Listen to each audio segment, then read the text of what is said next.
Obviously, when you evolve inside an animal body, localized in space and time, you get a hellacious set of reflexes and muscles designed to deal with immediate threat in the environment. But at the core of the oyster is, this portal into universalism, which we have denigrated to what we call the imagination. There is a third eye. The third eye exists, but it doesn't look out at this world. You've got two perfectly good eyes for doing that. The third eye looks out at the holographic matrix of informational totality. And then the problem for that form of perception is filtering. Would you say that another word, you use the word? Well, Atman means soul or being, or yes. I mean, it's simply that consciousness is distributed and holographic, and nobody has their brand on it. What we have been calling human consciousness is the only consciousness there is. It's something you tap into, not something you evolve out of yourself. I mean,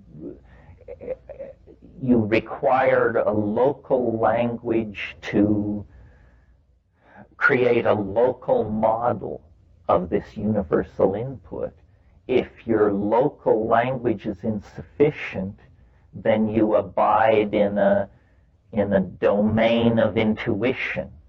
And that's what I would call animal consciousness. It's a domain of intuition of being. Animals intuit being. But given a more advanced nervous system, a more advanced cultural toolkit, the intuition changes into a direct perception. And you begin to make poetry and experience loss and feel love, and you begin to feel the emotional outlines of the enterprise of being, and how far one can go into that. I assume it's infinite, or at least appears infinite from our limited position. So the local language is? Well, the local language is a necessary compromise. It's interesting, the thing that makes psychedelics so central to a discussion like this is they are the only thing which pulls the plug on the illusion created by local language. That's why people are both in love with it and terrified of it, because it addresses a fundamental aspect of reality, and it addresses it incontrovertibly. And people who feel culture as a safety zone that is keeping at bay the black oceans of God knows what are not interested in taking psychedelics. On the other hand, people who feel confined by the cultural dream and who want to cross the black oceans of who knows what to see what's on the other side, they embrace that same experience as a God-sent gift. But it's the same phenomenon. So it addresses, one's own fundamental relationship to the unknown. Local languages, like local cultures and architectural styles and everything else, are designed to create, I think, an infantile sense of security. One of the bees up my rear end these days is the idea that culture is not our friend, that we have been very naive about what culture is and how it is something designed for the convenience of the species.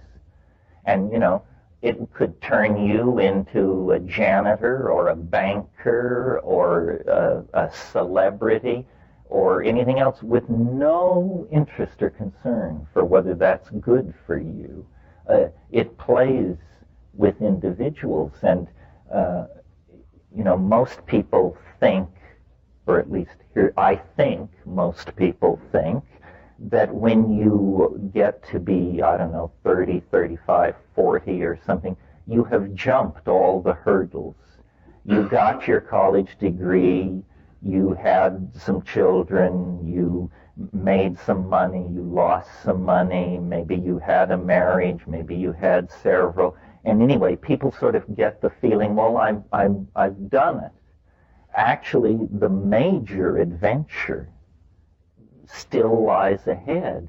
And the major adventure is to claim your authentic, true being, which is not culturally given to you.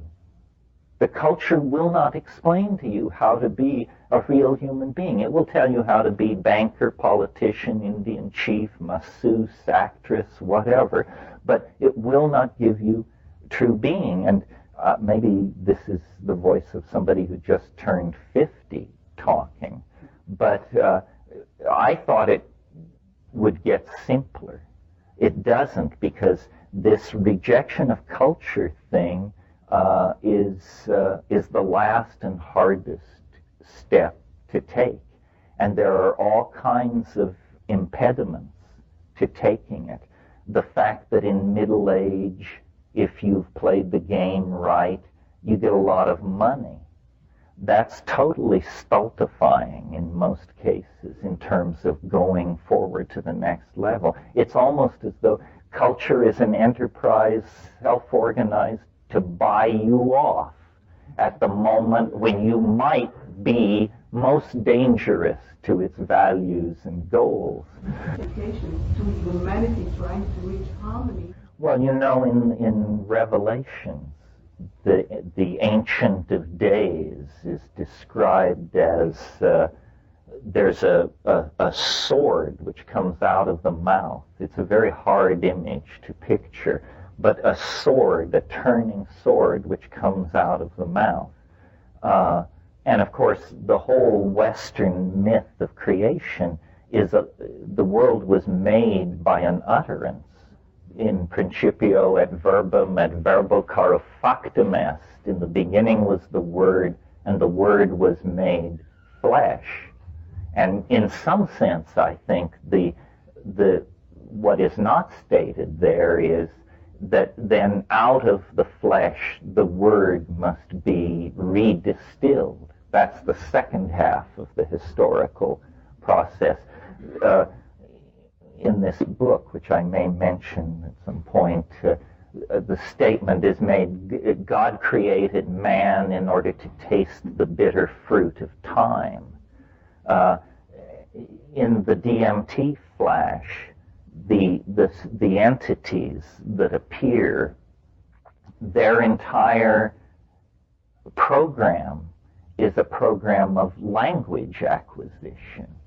And, this is a point that's brushed over in science fiction films because it's actually such a conundrum. Those of you who saw, and you suffered as I did, Mars Attacks, the little role for Rod Steiger in there as the German guy with the translation machine.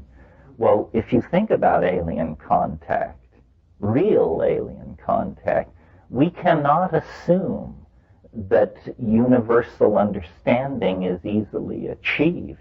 The very first aspect of true alien contact would probably be a language lesson of some sort, because the aliens don't want to communicate about our gross national product or our political system. If they do, they're not really aliens. They're just odd-looking people from far away. Real aliens have something really alien to communicate, and it can only be communicated in an alien language. So I think it's very suggestive that these invisible entities that we contact, when we dissolve the local language boundaries, and they're like mud walls built around our little hut of mental our collection of goats and stuff that we've pushed together. And then we dissolve the walls, and, there's alien people, there's alien minds out there waiting to trade with us. They probably have always been trading with individual geniuses through dream, through insight, through imagination. I mean, many of, if you've read Thomas Kuhn's book, The Structure of Scientific Revolutions, you know that even in as constipated and self-conscious an enterprise as science, the real breakthroughs occur in situations of delirium, frenzy, drunkenness, inspiration, and then guys, usually it's guys, spend the whole rest of their professional life trying to make it all sound reasonable and rational and how it proceeded from earlier work done by other people and so forth and so on. This is just a fantasy, a kind of way of attaining respectability. Well, yeah, I mean, Hinduism and Hebrew, and I think those are the two biggies, have really elaborate theories of the power and the place in the universal scheme of things of certain tones, and it's as I was sitting, I was thinking Sufi, and then I was also thinking Pythagorean. I mean, some people call this the Pythagorean impulse, the belief that basically the universe is harmonious and exists as a series of octaves, and that if you know the mechanics of this, you can converse with angels, you can ascend to higher levels. Yes, again, it's an issue of language. I mean, some languages fill your pockets with lead, and some languages, give you a helium balloon for plunging into these metaphysical areas. One thing I wanted to talk about this morning, and maybe this is the place to get into it, is we've spoken of the imagination as a seemingly boundless realm, but it's not ruleless. And people who encounter it without rules often have very difficult experiences, the most difficult of which can be raving madness, I would think. And so if we're going to embrace the imagination as the new benchmark of being, then we need to talk about what the rules are that obtain in the imagination. The 14th century nominalist William of Ockham dealt with questions like, can God do anything? Yes, God can do anything. Then can God make a rock so heavy that God can't pick it up? And then, if not, why not? And what does this mean? Well, this is an effort to tame the imagination. And Ockham concluded from exercises like that even God must follow the rules of logical necessity, otherwise becoming trapped in self-negating paradox. So I am thinking about this. I listed three areas where rules might be gleaned that could be applied to the imagination. The first two are linked somehow. Mathematics. Mathematics is not what you think it is.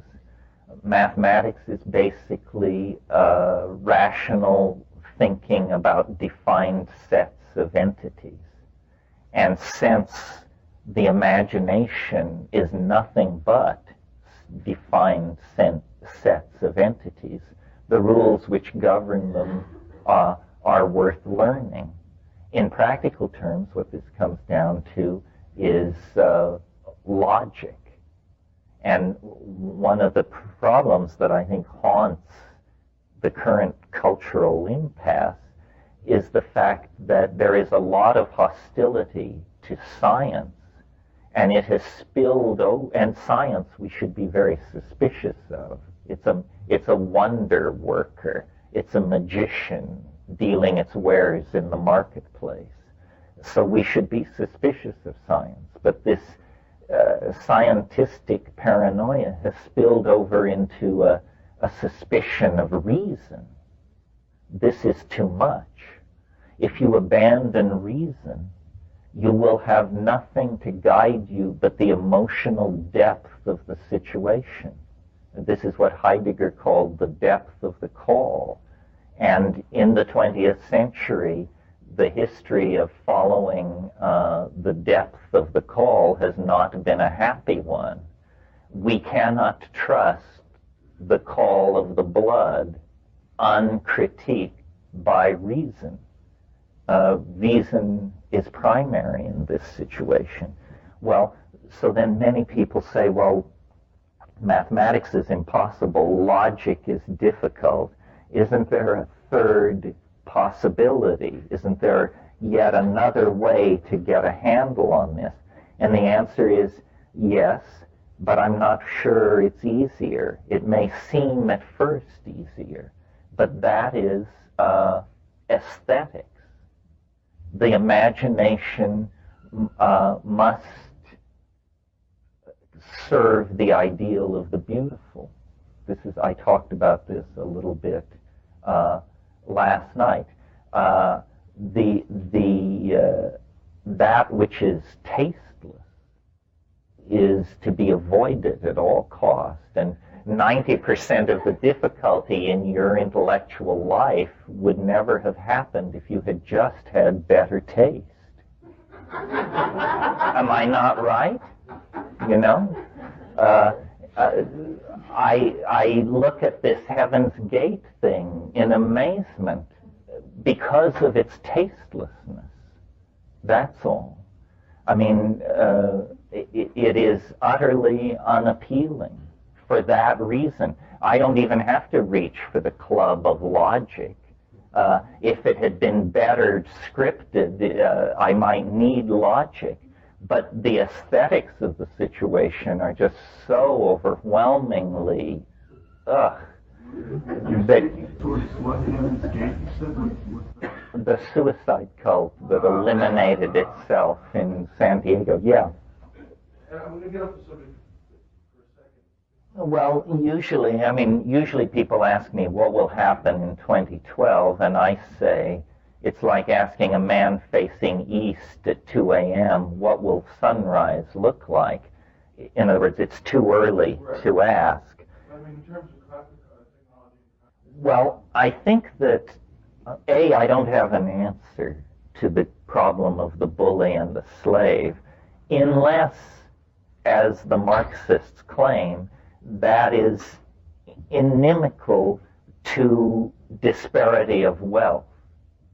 Because I think disparity of wealth is a transient phenomenon based on a limited technology. But it is entirely possible that we can make everyone a king, and we will still have bullies and slaves. So if the Marxists are wrong and the addressing of the economic disparity doesn't change the structure of the human soul, then we will have to go deeper. And I don't know how this is going to look. There's a lot of tension in any community that discusses this kind of stuff over where the body lies in all of this. Can we solve our problems and maintain our individual existences? Or are we in fact furiously building a level of hierarchical control above the level of the individual that will make things like states and corporations seem like pale soup indeed? Are we in fact trying to create a superorganism? What is the relationship of an idea like that to classic fascism?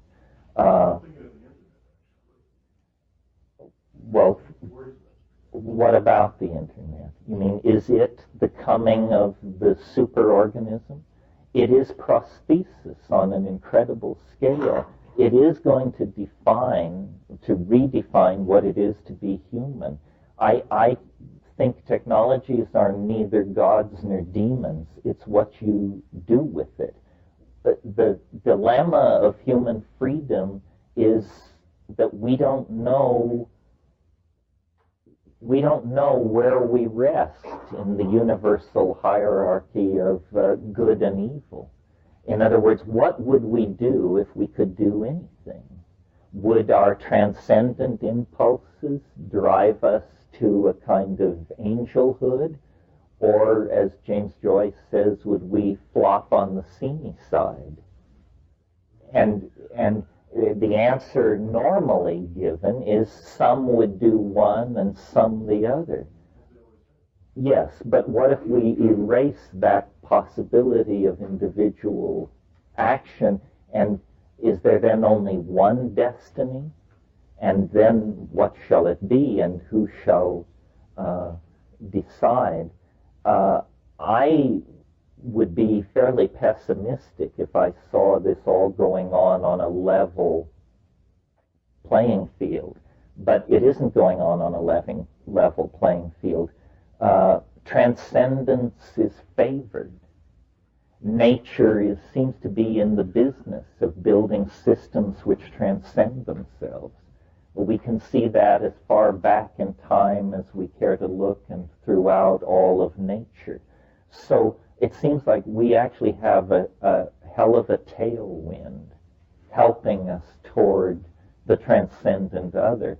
Probably that is what will make the difference. We couldn't have done it by ourselves, but we happen to be in a universe which is itself involved in the process of bootstrapping to higher levels. Yeah. Well, traditionally, meaning since the invention of print, the artist has had this role where the eccentricity and the bohemian lifestyle and so forth of the artist was tolerated because the argument was the artist is a kind of antenna for this mysterious thing called the future. And the artist would sound the alarm and bring the news.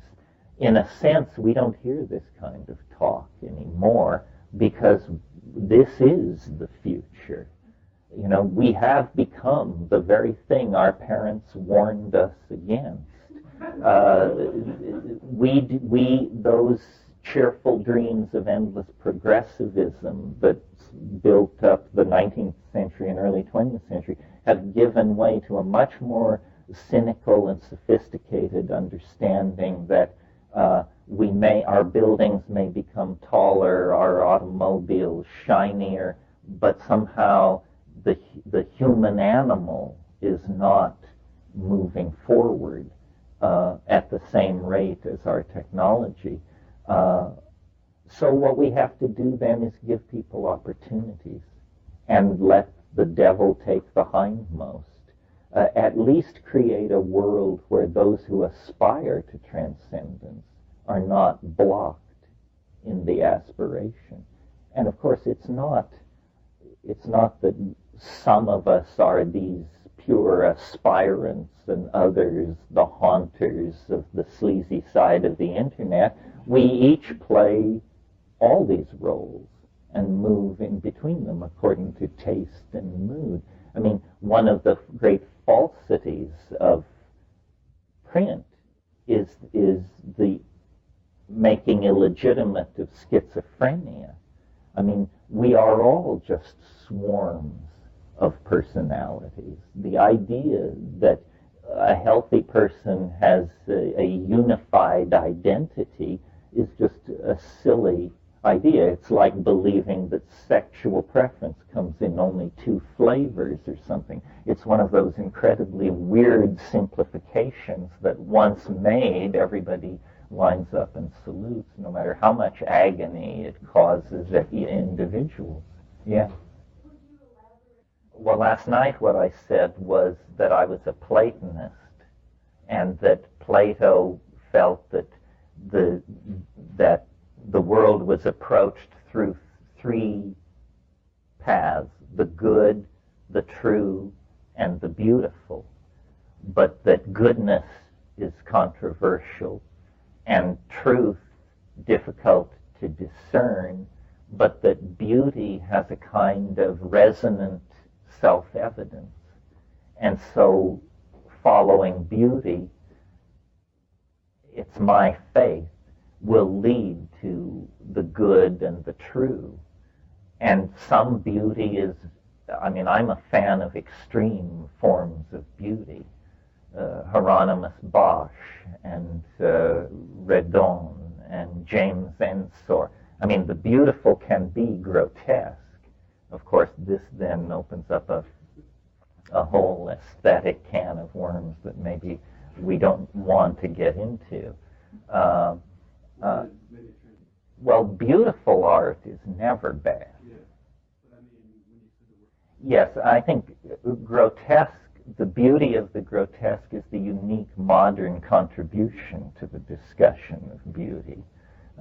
And it's a higher form of perception. It's all very fine to find beauty in wildflowers and women dancing in diaphanous dresses and harpsichord music, and it's quite another to find beauty in ripped up railway tickets and found objects and smashed machinery and that sort of thing. The modern sensibility has been unsentimental and has, in that sense, I think, advanced the canon of beauty. Modernity, I'm feeling much better about now that it's over. It's such a huge enterprise to look back on, what faith, what simplicity, what naivete those people possessed. I can hardly get over it. The 20th century, for all of its brutality and its flirtation with the dark side of the human soul, the counterpoint to that was its incredible optimism and idealism and simplicity. The simplicity of fascism, the simplicity of Marxism, the simplicity of democratic political theory. These are ideologies that clearly never met a human being. Yeah. Is there any way to reconcile? Well, the idea of an attractor, you see, these huge thought structures that we live inside that we're not even aware of. And one of them is the idea that causes precede their effects. This seems like a non-statement to most people. Of course, causes precede effects. But in fact, processes, if causes always preceded effects, then many, many processes would be unpredictable, that are in fact predictable. And this has to do with this word we introduced last night briefly, the creode, the runnel. A given process, the destiny of a people or the evolution of a political system or the growth of a series of interconnected scientific ideas, is not in fact free to develop in any direction it wants. It is going on in an epigenetic environment of intellectual confinement of some sort. And in the same way that water runs downhill, a given idea developing in a given time and place will predictably develop in a certain direction. One of the very large creodes that we can see at work in nature and society is what I call the conquest of dimensionality. Biology is a strategy for moving into and occupying ever more dimensions. And biology begins as a point-like chemical replicating system attached to a primordial clay in the proverbial warm pond somewhere at the dawn of time. And as life develops, it folds itself. It becomes a three-dimensional object. It replicates itself in time. By that means it claims the temporal dimension. After 2 or 3 billion years of that, it has evolved itself to the point where with strong muscles it can move through space.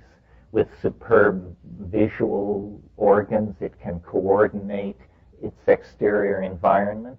And finally, through the advent of language, it can tell its story. It can move information around not present. And as soon as you begin to code that information into stone or magnetic medium or whatever, in a sense, time has stopped. You are moving outward now. And this very large creode seems to inform not only biology, but the human enterprise as well. So when I talk about stuff like the evolution of photolithography and moving pictures out of photography, and the evolution of surround sound and the global airline system and these kinds of things, these are dimension-conquering phenomena designed to shrink the Earth to a point. And of course, the Internet is the mother of all dimensional conquest.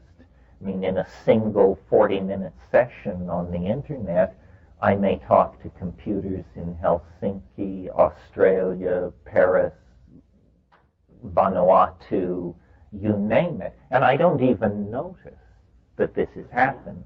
Yeah, it doesn't matter. It's meaningless to think in those terms because, in fact, you might as well think of it all being inside your CPU sitting on your desk. It has the same effect. And what that is it's the sum total of human knowledge being daily augmented, and the fury with which people put their thing on the Internet, everything from, how grandma's recovering from her stroke to, I visited a language site the other night that had 122 syllabuses for 122 languages that were philological engines for searching these languages. I got there through the Vonich manuscript site. Yes, that all still goes on. That community is at work. So apparently we will not rest until all space and all time is brought down into, for all practical purposes, a single point. And this is an idea that has been around in various forms since at least the 16th century. I mean, it's the alchemical idea of the philosopher's stone, a universal panacea, a medicine which makes you wise, immortal, all-seeing, all-knowing, all good, but interestingly conceived as an artifact of technology, conceived as something brought into being through the effort of a technological worker in concert, in resonance with the intention of nature, which is to do the same thing. The human world is simply a catalyst for nature's intentions. We are speeding up nature's program of dimensional transcendence. Nina? It is. It is that, and it is, in a sense, the Jungian unconscious, but no longer unconscious. In a sense, what we're saying is, we all, before the Internet, you were who you are, you knew what you knew, and you knew there was a great deal that you didn't know. You had once known it, but forgotten it, or never learned it, but somebody somewhere knew it. And because we had this vast, dark companion, the unconscious, bad things keep jumping out of it. It was remarkable to me that throughout the Cold War period, a planet ruled by carnivorous monkeys, filled with ideological hatreds, under immense economic and social pressure, and yet nobody ever used atomic weapons except once, the two Japanese instances. And in a sense, they don't count because they didn't know what it was. They had to use it to see what it was. And once they saw what it was, remarkable restraint set in. I would never have guessed that we would have been capable. I mean, remember how deep the fear of the Soviet Union was. Remember that for 35 years, a thermonuclear strike was a possibility within a half an hour of any undue movement on the other side. And yet, somehow we got through that. So there is in the human animal an effort to awaken. You know, it was H.G. Wells who said history is a race between education and catastrophe. And you know, it's a white knuckle enterprise. You know, catastrophe edges inches ahead, education moves ahead. And again, if it were a level playing field, I'd be betting on catastrophe because I believe that nature favors the good, the true, and the beautiful. I've got all my money on education. I think we'll make it, but I think we have to scare ourselves to death in order to keep focused. You know, we're primates, and we don't really dig in and get rolling until we're painted into a corner. Yeah, man. I guess the answer is you have to somehow make it your friend. You have to make it your friend. There are ways to do that. Actually, I made a little list. You played right into my hands. The first and probably oldest friend, older even than psychedelics, is dreams. Dreams are hugely important. I was in Australia in February, and I did a lot of reading up before I went down. The Aboriginals of Australia have been at the cultural enterprise for a long, long time, along a different path than the rest of us. I mean, I spent time with Amazon tribes and with people in Central Asia, and yes, they're funky, and yes, they're different, but these Australian Aboriginals are onto something quite other. Many people barely open their eyes. People sit silently. People don't talk. This again relates to what we said about language. In Australia, among these people, you get the feeling that they don't talk because they're not sure it's here to stay. If an Aboriginal wants to communicate something to you, they would far rather walk with you a half mile into the bush and point at it than to simply describe it back at camp.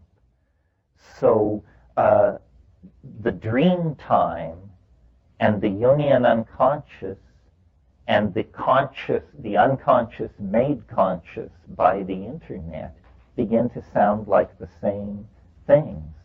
I previously didn't have much interest in the Australian Aboriginals because I was slightly irritated by reliance on psychedelics. And so it was like, what am I supposed to do with these people? They're clearly very loaded and very far out, and how do they do that without drugs? It was paradigm agonizing to me. Well, it turns out that they just are better at keeping secrets than the people in the Amazon. There's a revolution breaking over ethnobotany.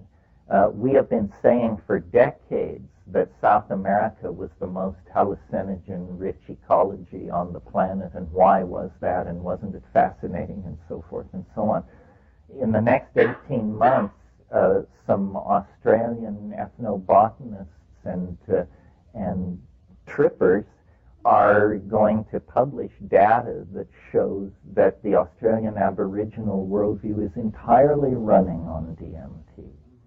These acacias, this gum tree ecology that stretches from Queensland down to the south coast, is replete with DMT. It's simply that the Aboriginal culture is even more secretive than other Aboriginal cultures in other parts of the world. And only very, very slowly is this information being let out. So dreams are one of the great friends of the imagination. Yeah, that's what I'm saying, basically. There'll be more. It's not for me to take the thunder.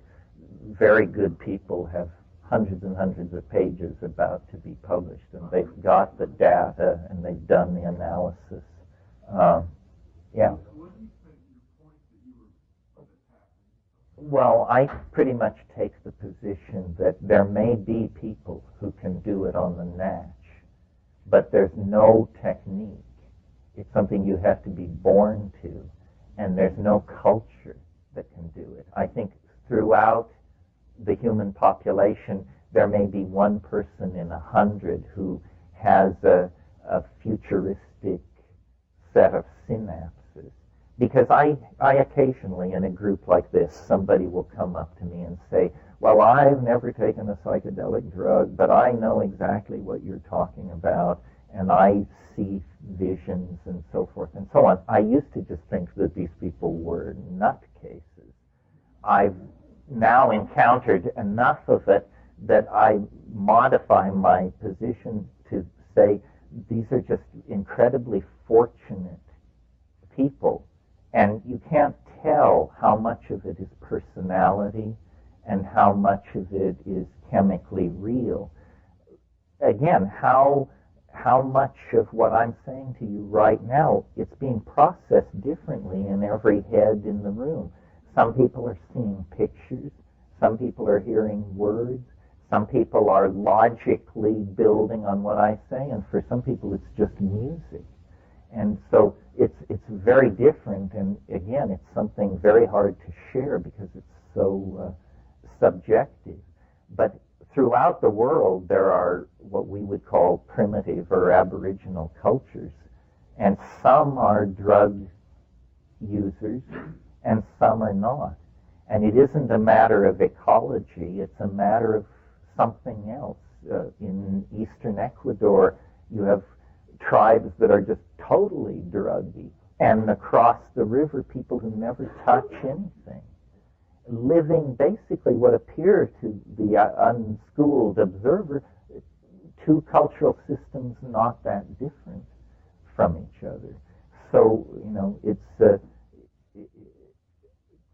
but generally speaking, the psychedelic cultures seem more, let me put it this way, the psychedelic cultures seem less dogmatic. Shamanism comes in two flavors, at least two. There's what I call a traditional shamanism is very rigid and ritual-driven and usually non-psychedelic. And the other kind of shamanism, there are rituals, but they are basically for the consumer, not the producer. And what shamans in these psychedelic cultures are simply alienated intellectuals. You know, I've been in situations in the Amazon where you fly into some remote place and the people come and the women come and they want to touch the airplane and they want to look at your camera and touch your clothes and all this. And so while this is going on, meanwhile, standing off is the shaman. And he doesn't give a shit about the airplane or your camera or any of that. He is interested in you as a person. And what he is he's alienated from the values of his culture. The keeper of the values is the one person who knows that the values are bullshit. That's what they're doing in that function. It's like somebody has to know. And so all the people are, you know, kowtowing and going through their business. But the shaman at the top realizes, my God, we stare out onto an abyss. We do not know. And they're like scientists. I mean, they are scientists, essentially. Yeah.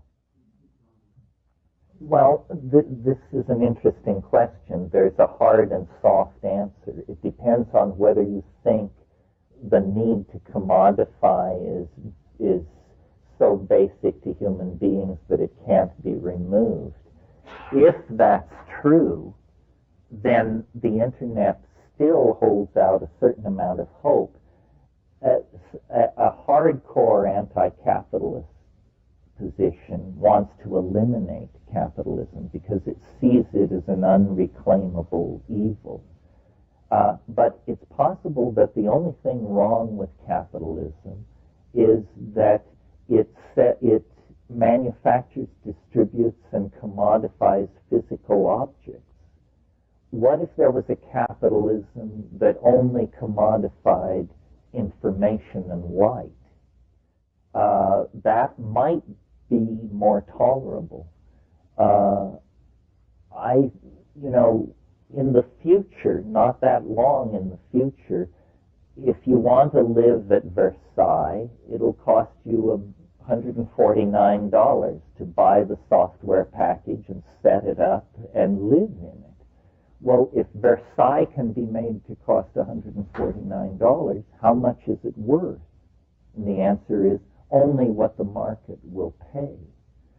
So I think for a long time, this process of raising standards of living has been underway, and it is certainly true that today in the world, hundreds of millions of people live better than emperors and kings 2 centuries ago.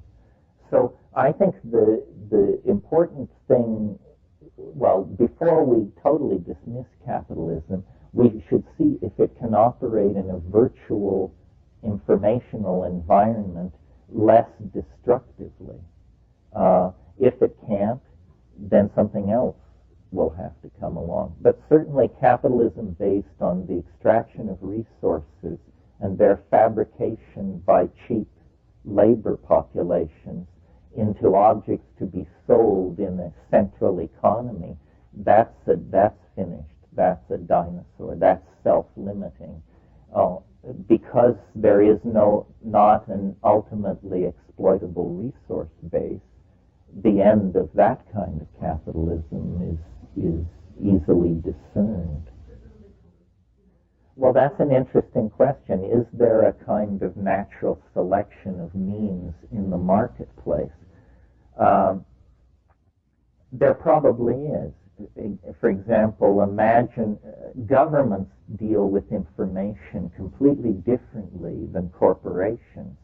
If a government obtains a proprietary technology, its impulse is to classify it, move it out of sight, and exploit it for political advantage. If a corporation achieves a proprietary technology, it drops a huge amount of money on promoting it, rushes products based on it to market, and tries to spread it everywhere as fast as it can. This certainly has caused an evolution of certain kinds of technology. But the two systems, the capitalist corporate system and the governmental system, value and put emphasis on different kinds of technologies. For example, nation states use war as an instrument of national policy. Corporations almost never do that. Corporations don't like war. It busts up environments. It makes products difficult to move around, and where you had happy, healthy customers, you now have hollow-eyed refugees standing around with their hands out. But those were national interests. No corporation could have launched a war like that. It wasn't Exxon who had a knife poised at their throat. It was the economies of France, Germany, and the United States. Also, that war was generations ago. A completely different set of political rules were in place. That was probably the last of those sorts of wars, I would bet. What capitalism does with war is it exports it to already burnt out market areas like Rwanda, Bosnia, Albania. They don't care what people do to each other in those places because they don't have, there's no market there anyway. Let me go on with my list here. I think I got through dreams and drugs, which were probably the biggies. This is Friends of the Imagination, in case you lost your place here. Fiction and the enterprise of fiction, not necessarily science fiction, although it's interesting if you look at the golden age of science fiction, the magazines that created that had names like Amazing, Astounding, and If. These are the very words and themes that we've been pursuing around here. But fiction is, until we get virtual reality up and running in the hands of a master, the best way we have of showing each other the contents of our own head. Any of you who have made your way through the Remembrance of Things Past, Proust's enormous novel about fin de siècle life in Paris, there are thoughts uttered there that are so fragile and delicate that when you read it, you think you were the only person who ever thought this, and you never bothered to mention it to anybody because it seemed so ineffable, and yet Proust has gotten it down on the page. So it shows you what human beings are. And of course our world, pardon? Can you give an example of that? I'm trying to think of an example. There's an example where they're going to a beach town, and he's riding with this dowager woman, a great society woman, and he's watching the trees go by the carriage, and he notices that, now how does this work, that the nearer trees move faster than the trees further away. And then over this spatial metaphor is mapped a temporal metaphor about people changing in time. And, you know, God knows what it is in French, but even in English, it's this exquisitely complicated thought that you wouldn't think anybody could actually do justice to the feeling, and yet there it is in its completion. The other great friend of the imagination is travel. Travel is another way, a more gentle way, to break down cultural conditioning. I mean, what we call culture shock is when you go to Afghanistan or Albania and you realize that your expectations of how a table should be set, what a toilet looks like, how a bus ticket works, and how a telephone is supposed to operate were just so narrowly defined that now you're confronted with a telephone and a toilet and you don't even know which end is which. And it's not for nothing that the vocabulary of psychedelic experience has borrowed from the vocabulary of travel. So we take a trip, we have a journey, we go to an alien landscape. And then finally, the great friend of the imagination is the future, because it's in the future that we place our hopes, our fears, our suppositions. I mean, the future is a land of things imagined, things that have not yet undergone the formality of actually occurring. Yeah. As a friend of the imagination? Well, did I not mention last night that the two great motivators were food fantasies and sex fantasies? And yes,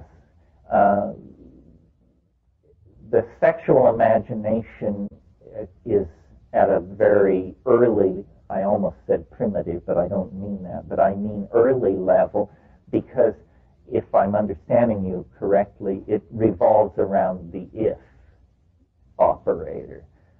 If I approach the desirable female with the proper blandishments, if, and then of course just sexual fantasy, then we will do this, then we will do that, and so forth and so on.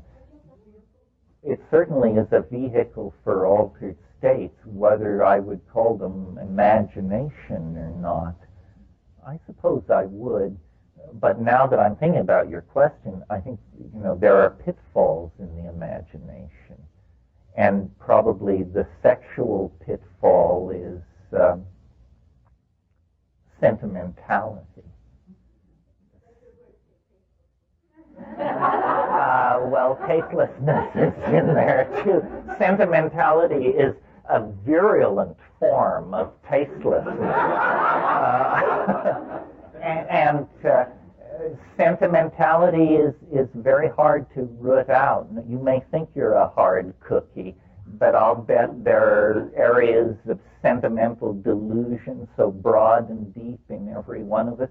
And some people carry that to the grave. They're the lucky ones. The rest of us have divorces, bankruptcies, muggings, and what have you, and slowly our sentimentality is pounded out of us.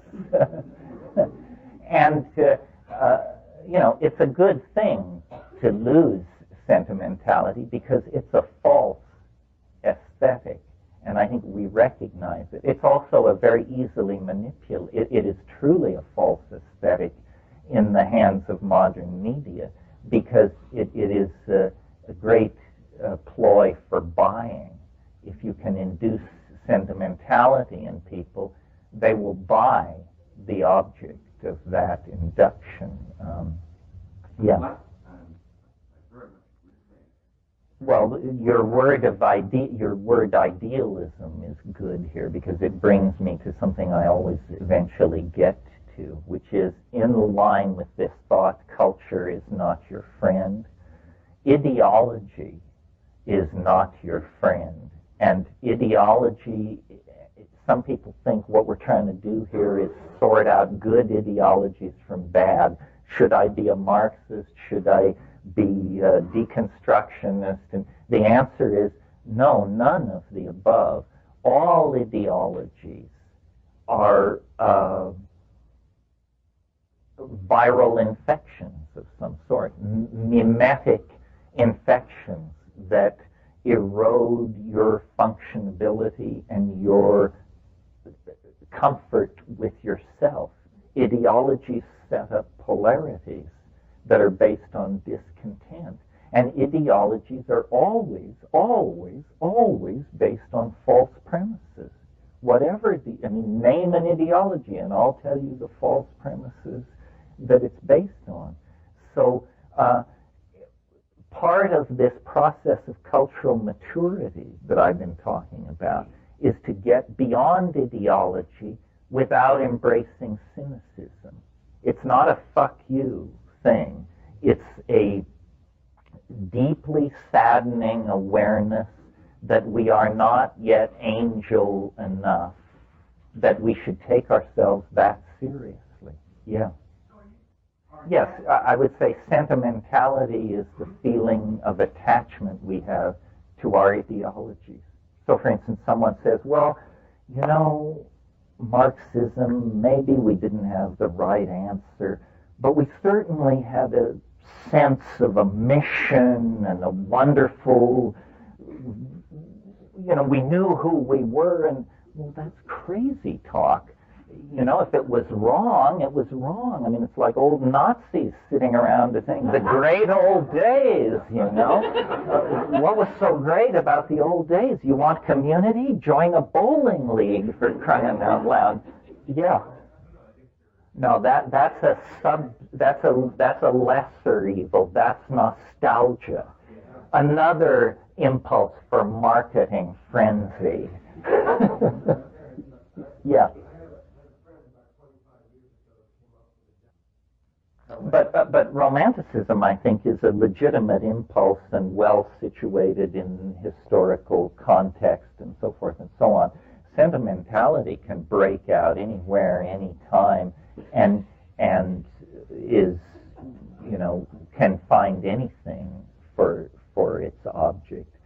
Sentimentality is a lazy form of thinking, I think. People don't want to think the hard thoughts. And yet I find the hard thoughts very paradoxically liberating. For instance, here is a hard thought. I don't want anybody to burst into tears on me, so gird your loins. But, I've spent a lifetime taking drugs, knocking around the world, having affairs, being married, being unmarried, this, that, and the other. If somebody asked me, so what do you know? What have you learned? I would have to say what I've learned is that nothing lasts. There's a hard thought. Is that a cause for joy or despair?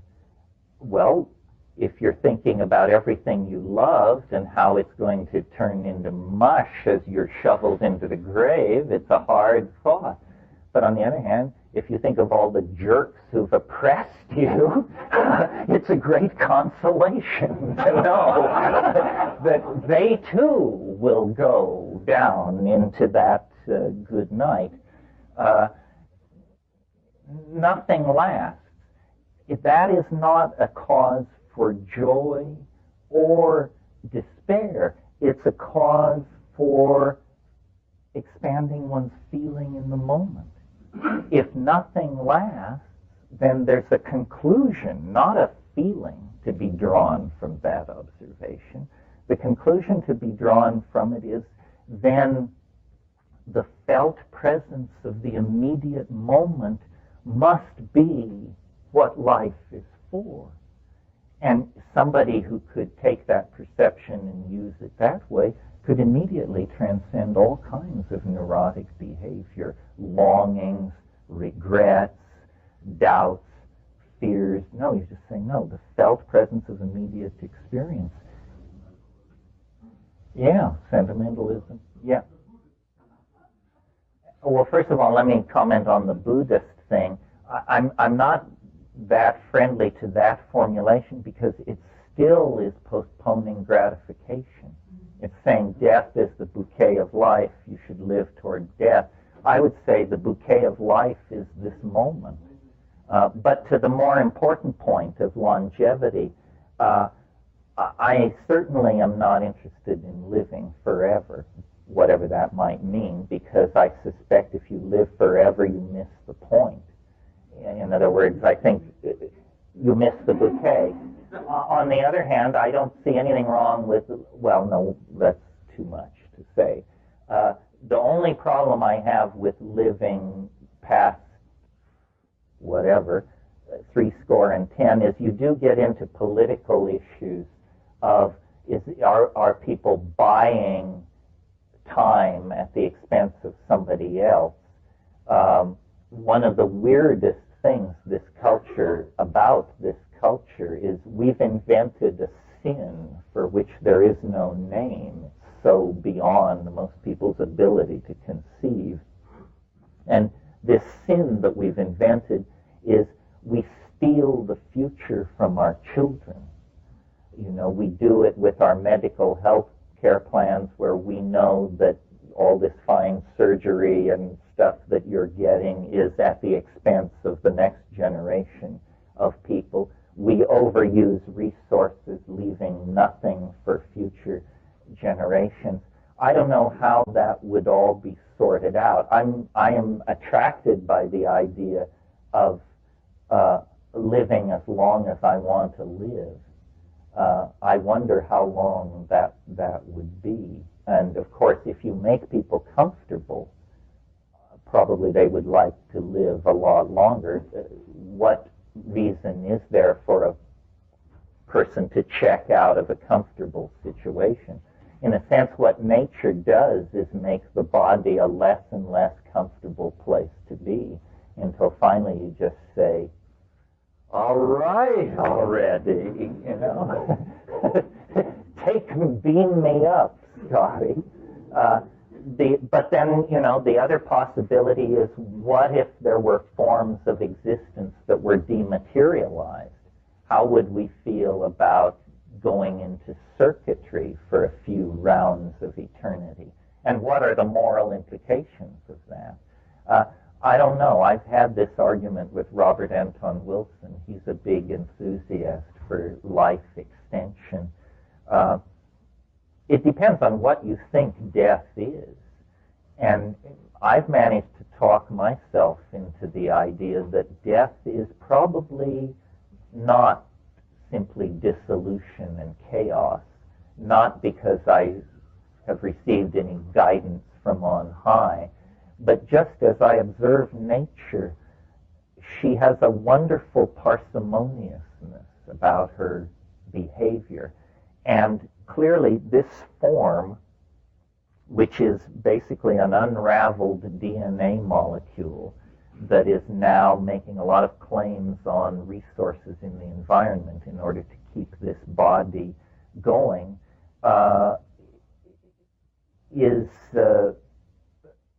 nature put a lot of effort into this.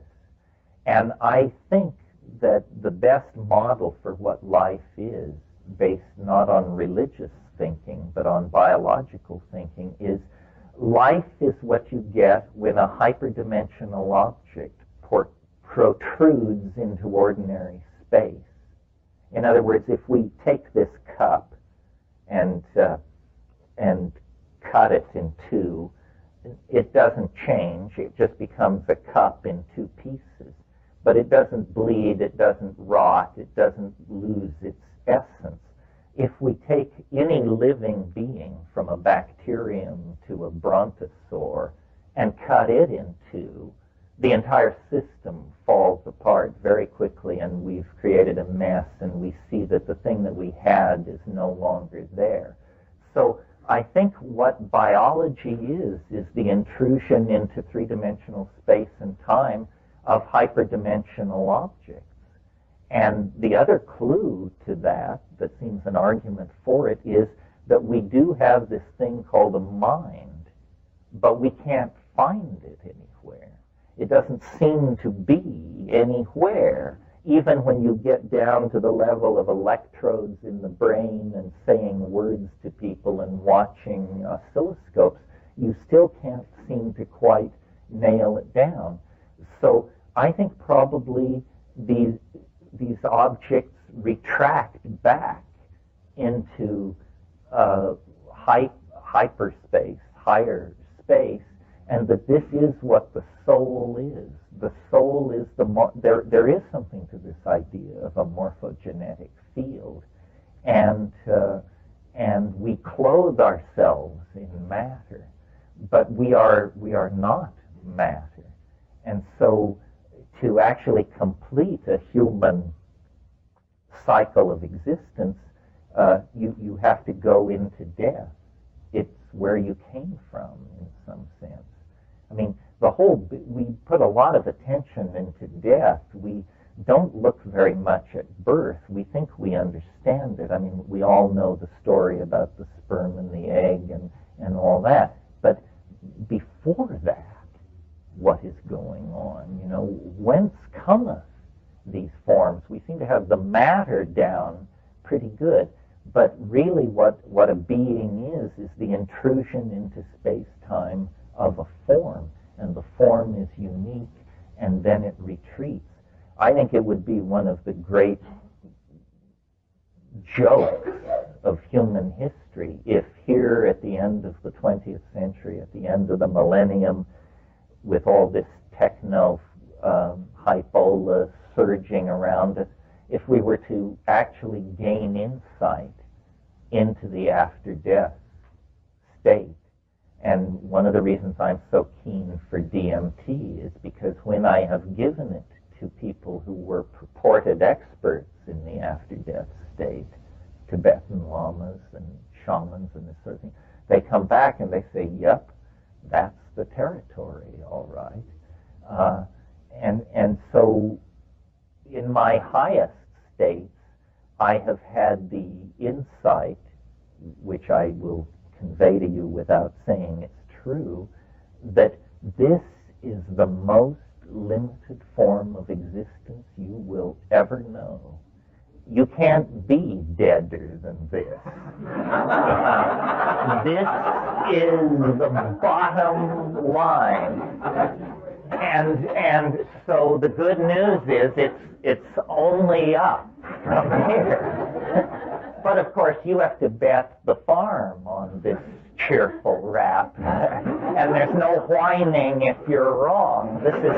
This is an all or nothing bet, and so naturally it brings your heart into your throat. But that's the kind of enterprise life is. All risk and the race to the swift, I think. One last. Well, I don't know. And I wonder what I will think as I approach the great divide. It's easy in the pink of health to speculate and play the philosophe and all that nonsense. But, you know, the last dance you dance alone, and nobody will be watching. But I have seen people die, and it is an inspiration. I hope to have that equanimity of mind. The other thing about death that needs to be said is we all imagine, I think, that we will have a leisurely philosophical death. That's what we all want, you know. Months to get used to the idea, to say goodbye, to gather friends, to make our bequeathments, to speak our final wisdom, and, you know. But death for most people comes messily and unexpectedly. And so I don't think you should live in an anticipation of the drama of your deathbed scene. Better to repair to the moment. You know, being a realist primarily, what I find always waiting when I return from these flights of philosophical fancy and imagination is my body, my history, my space, my time. And these things are all good. It's a great space, a great time, a great body, a great being to be. So the real message of the psychedelic experience and of the anti-historical thrust of the critique we've been carrying out here is to take the moment, the felt presence of immediate experience. This is all you know. It's all you will ever know. Everything else comes as unconfirmed rumor, innuendo, unrealized possibility, fading memory, conjecture, lie, hope, who knows. But in the moment of being, we have the completion of being. It is always complete, every moment. And to the degree that we force ourselves to look beyond it or cannot find ourselves within it, we betray it. And then we have more work to do.